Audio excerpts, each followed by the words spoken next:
So the question is, if Jesus was the Messiah, why didn't he have children, as prophesied in Isaiah 53? If Isaiah 53 is supposed to be about Jesus, verse 10 says, "Yet it pleased the Lord to bruise him; he hath put him to grief." It says to bruise him, not kill him. Interestingly enough, hath put him to grief. When you shall make his soul an offering for sin, his soul, not his body, he shall see his seed. There it is. He shall see his seed and prolong his days. And he also didn't prolong his days either.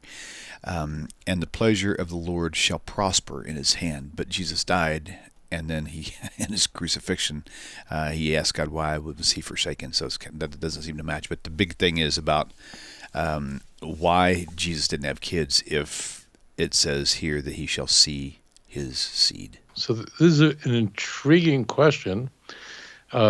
So it is a mitzvah in the Torah to get married and have children. So it is a one would expect, doesn't have to be a rabbi, just would expect a religious Jew to have a family, And as it turns out, this is very intriguing. There's no mention anywhere in the Christian Bible that Jesus didn't have a wife and children. Although Christians and even non-Christians just presume that he never had a wife and children. So I think it's just part of the Christian culture that, well, of course he didn't have a wife, of course he didn't have kids. And what's striking is that if Christians were to discover, hypothetically, that Jesus was married and had children, it would sort of blow up the whole religion.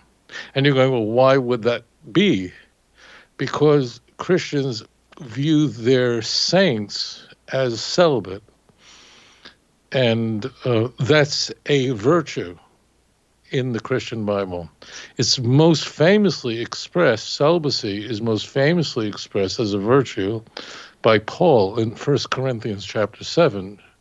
And Paul claims to have been celibate and encourage others to be like him if they can. So Paul, in 1 Corinthians 7, that's like an indisputed letter of Paul, says it's best if you can just be like me. If your passions are as such, then it's better to be married than to burn. In the context, he does tell, spouses to be good to each other. It's not, but he definitely holds that not being married is a virtue, which is completely not Jewish. As the Torah says, in fact, it comes up very quickly in the Torah that you should, as a command, to be fruitful and multiply and fill the world. It's open mitzvah. Moreover, and this is where it gets very strange, moreover, in TaNaCh, we are told that the Mashiach himself is going to have a family, going to have children. And you'll find that at the end of the book of Ezekiel, exactly we would expect to find it.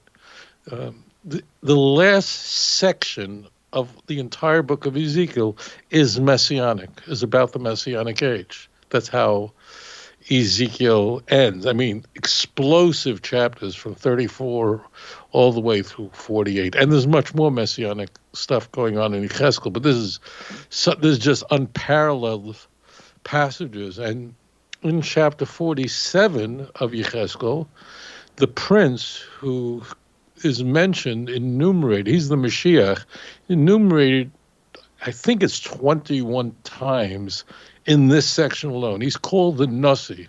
One of the things I've shared with you in the past is that although the word Mashiach appears in TaNaCh 39 times in the Hebrew, it's never referring to who we call the Mashiach. It's referring to a number of people, usually priests. The word appears in Leviticus more frequently because it's referring to Kohanim, to priests like myself. But Yechezkel refers to the Mashiach as the Nasi. That's very important. See Ezekiel 34, and also go to Ezekiel chapter 37, Valley of Dry Bones, and specifically verse 24 and 25. That's the Mashiach. He's called David. He's the Nasi he's the prince. All Christians hold that Ezekiel 37, 24, and 25 states Nasi. It reads in all the Christian translations as prince, and that's how Mashiach is discussed throughout. And the key part that we're very curious about, and that is directly germane to your question, is Ezekiel chapter 47, chapter 46, verse 16 and 17. So there you have the children of the Mashiach being discussed. The context is inheritance, okay? So the Mashiach is definitely going to be a married person. And then we get into the weird part about what's the deal with Jesus. So there's no mention of Jesus not having a wife and children, and it's just people assume that was the case. It's not just that fundamentalist Christians assume that he wasn't married, had children. It seems to be just people just assume that's the case. The only source for that is Matthew 19. It's not like Jesus says, I don't have a wife and children, or anything like that. But in Matthew 19, verses 10, 11, so Jesus, there we are told, I don't believe the historical Jesus said this, that he extols the virtue of not being married, of being a eunuch, whether you make yourself that way or through natural reasons you're not having children, that is virtuous. So it's something very odd that there's virtue in not getting married, intrinsic virtue in it. So this is problematic. It's much more explicit, as I said, in 1 Corinthians chapter 7. It's not the only place. So Paul definitely did not have a spouse who was a woman. That's all I can tell you. More than that, I can't tell you. So right, so that's a very big issue. It's a very big issue because it's a mitzvah from the Torah. Now about him being called Rabbi. So he is called Rabbi quite a bit. I think Jesus is called Rabbi. He's given that title, Rabbi. I think about 17 or 18 times in the entire Christian Bible. Strikingly, I think he's called Rabbi more frequently in the book of John. In a way, the least, this is going to be misunderstood, but the least Jewish of the Gospels, in a sense, means the most highly developed of the Gospels. John is just, is filled with sort of contradictions in that we have this high Christology, the prologue, and then you have terms like rabbi being used a considerable number of times in the book of John. So that's unusual.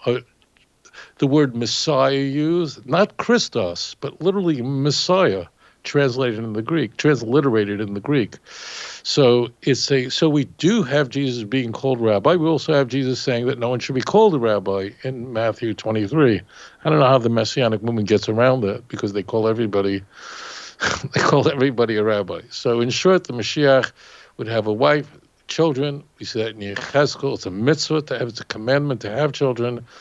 And the problem, of course, always comes down to the following, and that is the historical Jesus, who is the real historical Jesus.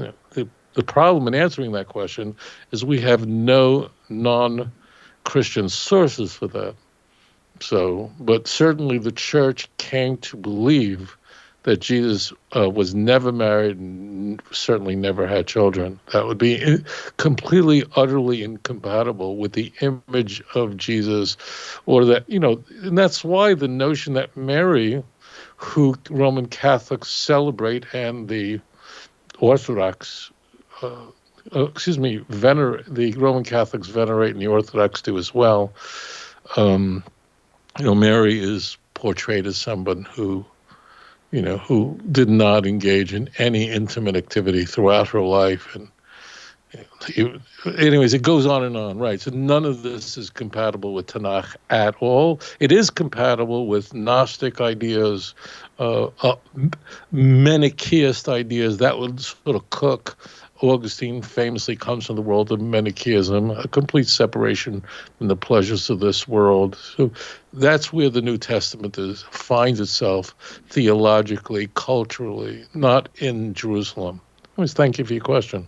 If you enjoy this channel and the content, and it has changed your life, or perhaps the life of a loved one or a close friend, would you please consider supporting this work? You can click this link and it'll take you directly to my website with the donate button. Or there's a Patreon link and a mailing address for snail mail if you would prefer. If you do donate, please do me a favor and leave me a phone number where I can contact you and thank you properly. I hope you all have a wonderful 2025. Shalom. והכמיהה